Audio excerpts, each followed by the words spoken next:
Hey guys, welcome back. In this quick tutorial, I'll show you how to change your name in the Locket Widget app, step by step.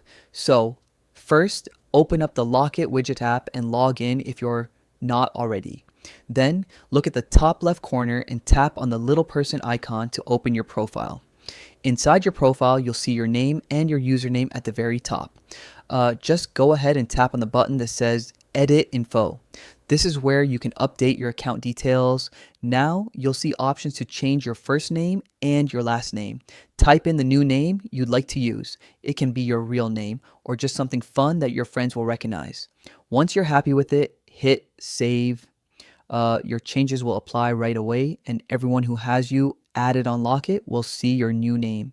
Quick tip, if you're using Locket mainly with close friends, try keeping your name simple so they can spot you easily. And yeah, you can always come back here later to change it again. And that's all it takes to change your name in the Locket Widget app. Super quick and easy.